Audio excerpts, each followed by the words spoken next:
Welcome to the Daily News Currents. Today is Monday, December 2nd, 2024, and for today's headlines we have heavy snow blankets parts of the U.S. during busy holiday travel weekend. Trump picks longtime ally Kash Patel to replace current FBI director. Car found in Georgia pond may be that of a New York couple missing since 1980. This drinking habit is more dangerous than binging, and it's on a rise among middle-aged drinkers. Pete Hegseth's mother accused her son of mistreating women for years. Heavy snow blankets part of the U.S. during busy holiday travel weekend.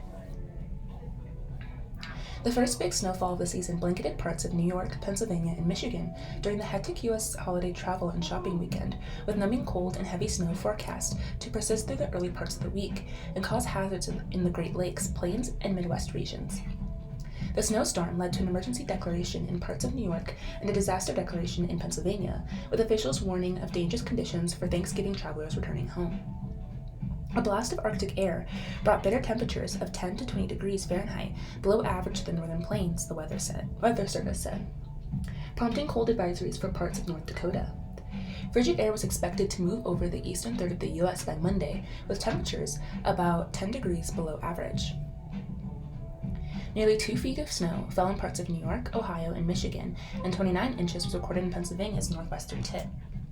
Travel will be extremely difficult and hazardous this weekend, especially in areas where multiple feet of snow may accumulate very quickly, the National Weather Service said. In an update Saturday afternoon, the Weather Service said the heaviest snow totals were expected downwind of Lakes Erie and Ontario, affecting areas from northeast Ohio, far northwest Pennsylvania, western New York State, and portions of northwest New York State. In a phone interview Saturday with WWNY-TV, New York Governor Kathy Hochul said the state prepared for the storm for days by deploying snowplows and thousands of workers and consulting with utility providers. She also dispatched personnel from other parts of the state to assist. I know it's something that they're all accustomed to and they can handle, but I want to let them know that we are there with reinforcements to make sure everyone can travel safely, especially over this really busy holiday weekend, she said. Pennsylvania Governor Josh Shapiro signed a disaster emergency proclamation and said parts of Erie County in the northwest received nearly 2 feet of snow, with more expected through Monday night. Pennsylvania State Police responded to nearly 200 incidents during the 24-hour period from 6 a.m. Friday to 6 a.m. Saturday, officials said. Authorities closed part of I-90 in Pennsylvania and westbound lanes of the New York Thruway headed towards Pennsylvania. The city of Erie, Pennsylvania, said travel was limited to emergency responders and essential employees in cases of medical emergency until further notice due. The snow and slippery conditions resulted in stuck vehicles blocking intersections and streets. Residents were urged to shelter in place and allow crews to clear neighborhoods. With parts of some roads impassable in northwestern Pennsylvania, scores of travelers took refuge in the lobby and hallways of Holiday Inn near I-90 Hotel. Staffer Jeremiah Weatherly said workers opened the conference room and gave them blankets. They just showed up, and we don't want to turn people away, he said. In Buffalo, officials with the NFL Bills sought stadium snow shovelers for the season, including ahead of Sunday's night game against the San Francisco 49ers. The team said it would pay $20 an hour and provide food and hot drinks. Parts of Michigan were battered by lake effect snow, which happens when warm, moist air rising from the body of water mixes with cold, dry air overhead. Bands of snow rolling off Lake Superior buried parts of Upper Peninsula under 2 feet or more, said Lily Chapman, a meteorologist with the National Weather Service in Marquette, Michigan. There were 27 inches of snow in northeast of Ironwood and Upper Peninsula's western reaches, and another 2 feet in Munsling in the eastern area, she said. Lake effect snow could add more than a foot over the eastern and upper peninsula through Monday morning, with 6 to 10 inches or higher to the west, Chapman said. Gaylord, Michigan received 24.8 inches of snow Friday, setting a new single-day record for the city in a region dotted by ski resorts, said Keith Berger of the Weather Service Gaylord office. The previous record of 17 inches was set in March 9, 1942. The snowfall was good news for Treetops Resort, which features 80 acres of ski hill terrain among its 2,000 acres. It boosted the base of snow-making machines will increase before the resort season's opening next weekend. Recreation Director Doug Hoa said, Obviously, when you get that much snowfall, it's great for the snow hills, but it's bad for the parking lots, so we're kind of digging out. Trump picks longtime ally Kash Patel to replace current FBI director. President-elect Donald Trump intends to install Kash Patel, a close ally and former national security aide, who has berated the Justice Department and the news media, to replace Christopher Wray as the director of the Federal Bureau of Investigation. Trump wrote in a post on social media Saturday that Patel is a brilliant lawyer, investigator, and America First fighter who has spent his career exposing corruption, defending justice, and protecting the American people.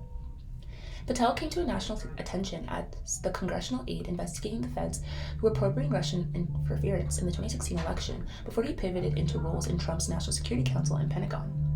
He's a regular on Right Wing podcast, where he has issued threats to prosecute political adversaries. Patel also pledged to shutter the FBI headquarters on day one and to disperse employees there across the country. We're absolutely dead serious, Patel told podcaster Steve Bannon after the November election. Patel, 44, is a former Justice Department prosecutor turned fierce critic of the agency.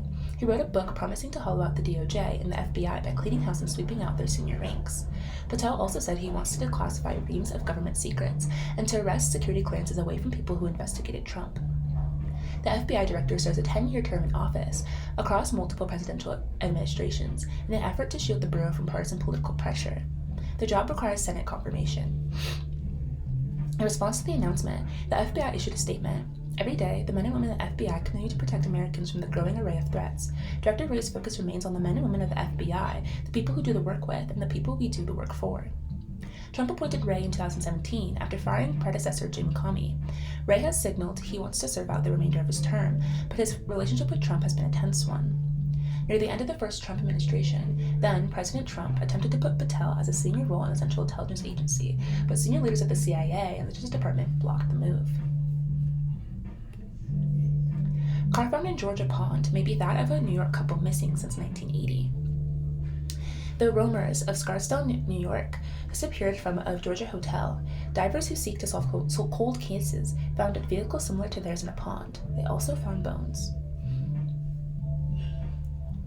Charles Romer, a retired oil company executive from Scarsdale, New York, and his wife, Catherine, were driving back from their winter home in Florida in the spring of 1980 when they stopped at Holiday Inn in Georgia. Later, the police would find their belongings unpacked in a room at the hotel, along with a half-full bottle of scotch and some glasses. The bed was turned down, but the couple and their late model black Lincoln Continental were nowhere to be found. For decades, the disappearance was shrouded in mystery as relatives of the couple searched for answers. The police long suspected that the couple may have been killed in a brutal robbery, as Miss Romer, a beloved socialite, had a considerable amount of valuable jewelry with her. Last week, the first big break came from a 4-decade case after volunteer divers visited Brunswick, Georgia, a coastal town about 75 miles south of Savannah, and found a car similar to that of the Romers at the bottom of the pond near their hotel. The divers, who used sonar equipment to find submerged vehicles as a part of an effort to find missing people, had seen the Romer case on a map of unsolved cases involving people who had disappeared with their cars. On Friday, they started scanning every body of water within several miles of the hotel where the couple had disappeared. In a 10-foot deep pond near a parking lot of what is now the Royal Inn, they said they found a vehicle with characteristics that matched that of the Romers, and in it, human bones. It came out of the blue, said Lawton Day Jodd, a spokesperson for the Glynn County Police Department in Georgia. It's a cold case that is not a cold case any longer, he said. The investigation is reopened. Mr. Dodd said that the police could not yet definitely say whether the car found in the pond on Friday belonged to the Romers, but he said there's plenty to suggest it is. For proof, Mr. Dodd said the police must find the vehicle identification number of the long-submerged car. We've drained the pond, he said. It's unclear if we can even remove the vehicle from the pond without damaging it beyond being of any use. Then, he said, forensic experts with the Georgia Bureau of Investigation will need to analyze and try to identify the human bones that the divers found inside the vehicle.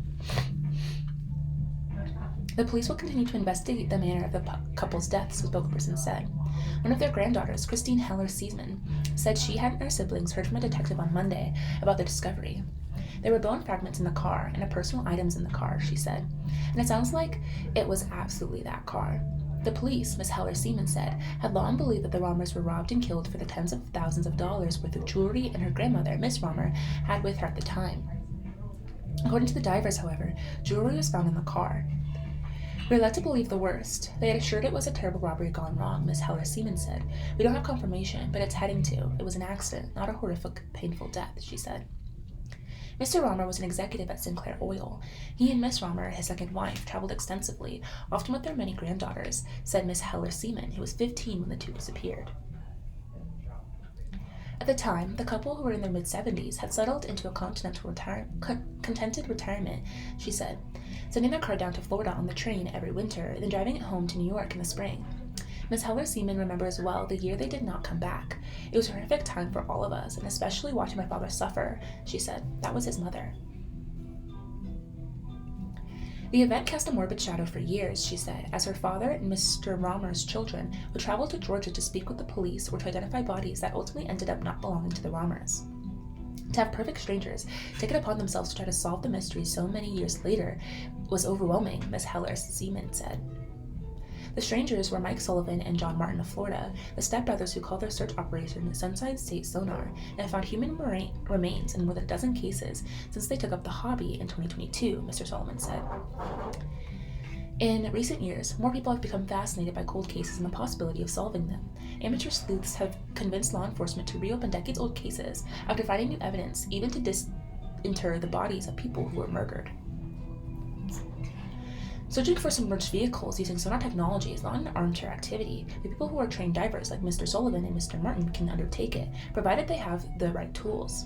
On November 22, in a pond near the hotel parking lot, the brothers found two large objects, Mr. Sullivan said. One was a sedan, the other was a long and boxy car. Mr. Sullivan wrenched a distinctive part from the hood, the nose cone, he said. "I sell odd parts for a living. I know Lincolns. As soon as I pulled that up, I could clearly see. This is a black Lincoln. We have the vehicle." Shortly after, his brother emerged, saying he had found bones. He was able to pull the femur bone out, Mr. Sullivan said. "Their job was done. Once we discover human remains, we call the police," he said. "It's a crime scene." When detectives took over, they retrieved a belt from Mr. Romer's initials, Mr. Sullivan said, and jewelry. The police declined to confirm if jewelry had been retrieved.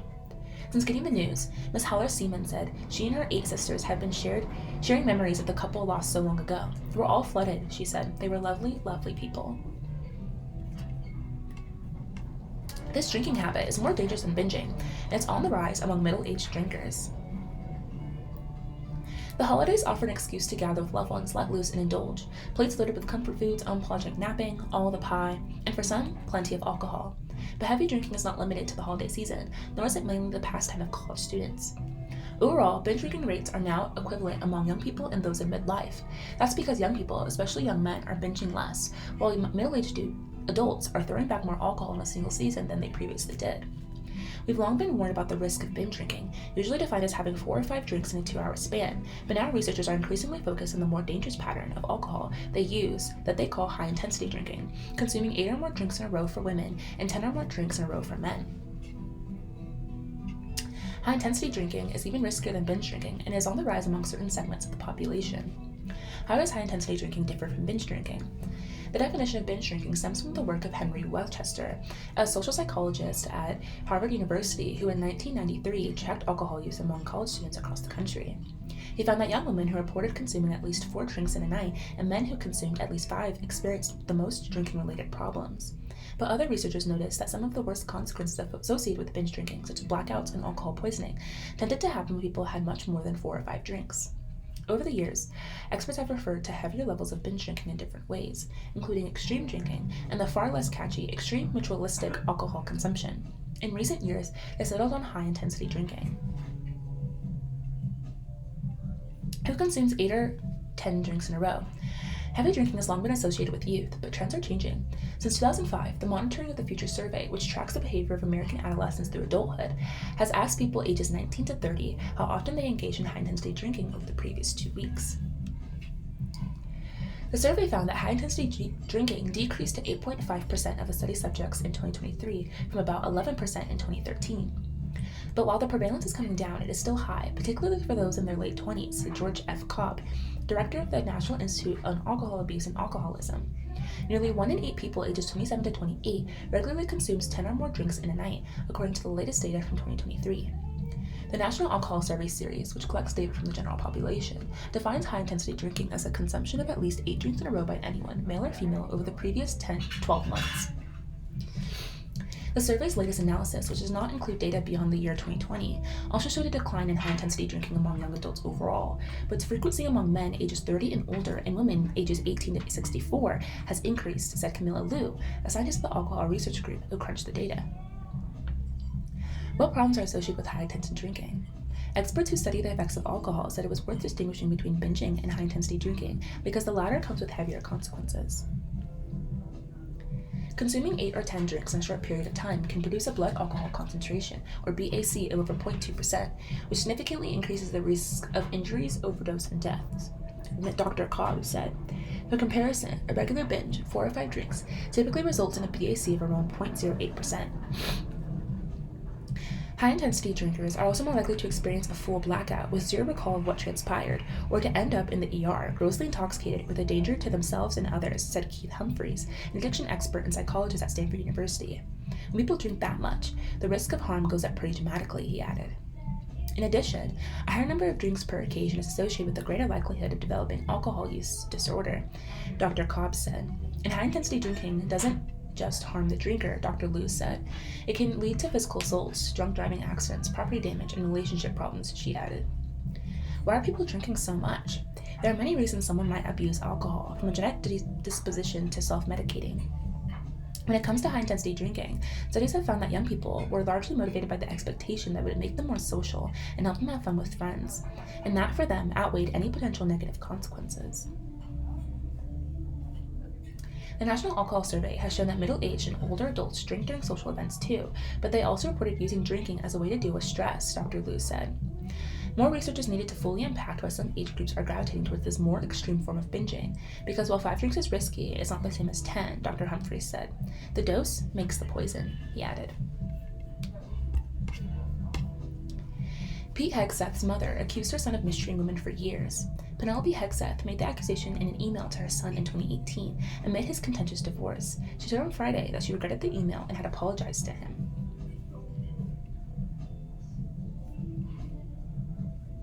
The mother of Pete Hegseth, President-elect Donald J. Trump's pick for Secretary of Defense, wrote in an email in 2018 saying he had routinely mistreated women for years and displayed a lack of character. On behalf of all the women, I know it's many, you have abused in some way, I say, get some help and take an honest look at yourself, Penelope Hegseth wrote, saying that she still loved him. She also wrote, I have no respect for any man that belittles, lies, cheats, sleeps around, and uses women for his own power and ego. You are that man and have been for years. And as your mother, it pains me and embarrasses me to say that, but it is the sad, sad truth. Mrs. Hegseth said in a phone interview with the New York Times on Friday, said that she had sent her son an immediate follow-up email at the time, apologizing for what she had written. She said she had fired off the original email in anger with emotion at a time when he and his wife were going through a very difficult divorce. In the interview, she defended her son and disavowed the sentiments she had expressed in the initial email about his character and treatment of women. It is not true. It has never been true, she said. She added, I know my son. He is a good father, husband. She said that publishing the contents of the first email was disgusting. Questions about Mr. Hegseth's treatment of women has emerged in the weeks since Mr. Trump chose him, a veteran of Iraq and Afghanistan wars, to lead the Pentagon. The issue is expected to be a subject of scrutiny during Senate confirmation hearings. Reports of his infidelity had focused attention on his character and leadership, particularly for a civilian overseeing the military, where active duty service members can be subject to prosecution for adultery under the Uniform Code of Military Justice. Another issue is how the senators will view a rape complaint against Mr. Hegseth filed to police in October 2017 after an incident at a political conference in Monterey, California. No charges were ever brought, and the complaint has not come forward publicly. Mr. Hegseth has said that he was falsely accused by a woman with whom he had consensual sexual encounter. He secretly paid her a settlement a couple years later, only because, according to his lawyer, he wanted to protect his job as weekend anchor at the Fox and Friends. Mrs. Hegseth emailed her son on April 30th, 2018, during a turbulent period in his life.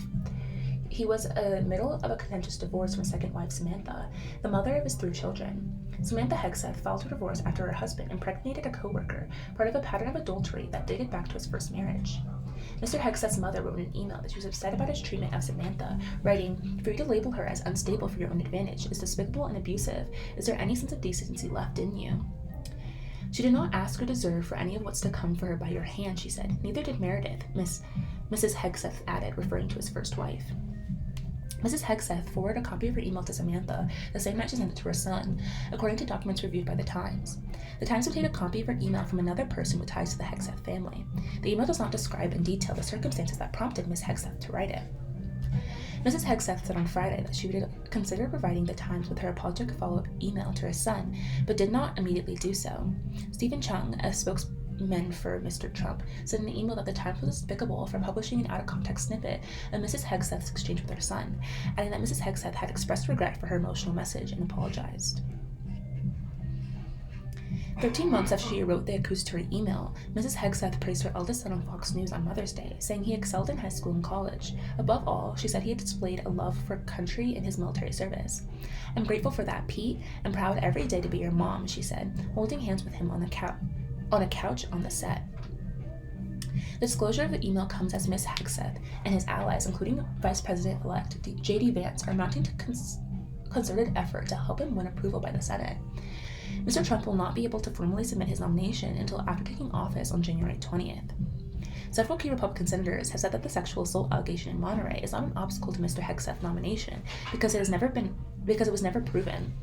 But Senator Joni Ernst, a Republican of Iowa, who has said that she was sexually harassed while in the military, told Political, "Anytime there are allegations, you want to make sure they're properly vetted, so we'll have that discussion." Mr. Hegseth married Meredith Swartz, his high school sweetheart, in 2004, 1 year after they both graduated college. Mrs. Swartz sued for divorce less than 5 years after their wedding. The 2009 court document cited Mr. Hegseth's infidelity as the reason for the breakdown of the marriage. The following year, Mr. Hegseth married Samantha. Within 5 years, they had 3 boys. Mr. Hegseth had repeatedly said he is a Christian who adheres to the conservative family values. In a short-lived bid for the Republican nomination for a Minnesota seat in the U.S. Senate in 2012, he credited his parents for instilling those values in him, saying, "I didn't live conservatism out of a book." In an essay that same year, he acknowledged that he had erred by fathering a child out of wedlock with Samantha, who had been his co-worker at the nonprofit group called Vets for Freedom, after his first marriage ended. "Had I been raised in a family where faith, fidelity, and fatherhood were not valued, my choices could have led to a family breakdown," he wrote in publication about fragmented families in the Center of American Experiment, a nonprofit group. By late 2006, Mr. Hegseth, a Fox News contributor and aspiring anchor, was having an affair with Jennifer Rochette, an executive producer at Fox News. He was named as the weekend anchor of Fox and Friends in early 2017, a post he held until earlier this month. Mr. Trump announced he wanted to head the Defense Department. Ms. Rochette, who had 3 other children, delivered a baby girl on August 2017, 1 month before Samantha Hegseth filed for divorce. Mr. Hegseth married Ms. Rochette in 2019 at a ceremony at Trump's National Golf Club Colts Neck in New Jersey. The acrimonious divorce from Samantha took 10 months to finalize and led to the appointment of a parenting consultant to help negotiate disputes over dividing time with the children. Mr. Hegseth's mother, who was a longtime executive business coach, wrote her email 3 months before the final divorce decree. It began, "Son, I have tried to keep quiet about your character and behavior, but after listening to the way you made Samantha feel today, I cannot stay silent." She said that Sam was a good mother and a good person, adding that she knew that her son thought that we had taken her side. "That was bunk," she wrote. "We are on the side of good, and that is not you." The email did not say who we referred to beyond herself. "It is time for someone, I wish it was a strong man, to stand up to your abusive behavior and call it out, especially against women," she wrote. "We still love you, but we are broken by behavior and lack of character. If the email damages our relationship further," she added, "so be it." She described his abusive behavior over the years as dishonesty, sleeping around, betrayal, debasing, belittling women. She told her not to bother to reply because he twists and abuses everything I say anyways. In the years that follows, Pete and Samantha Hegseth continued to fight over care of the children, according to the documents in the divorce record. In 2020, after Mr. Hegseth sent a text to his ex-wife calling her pathetic and selfish, the court-appointed consultant said she wanted to see an action plan from Pete regarding cessation of hostile and degrading communication to and about Sam. In an affidavit filed with the court, Mr. Hegseth said that he had slipped up, regretted the text, and had not always been as respectful as he could have been, he said. "I'm committed to learning from our mistakes and communicating with Sam in a positive manner." That is all that we have for today. Thank you so much for listening. Goodbye.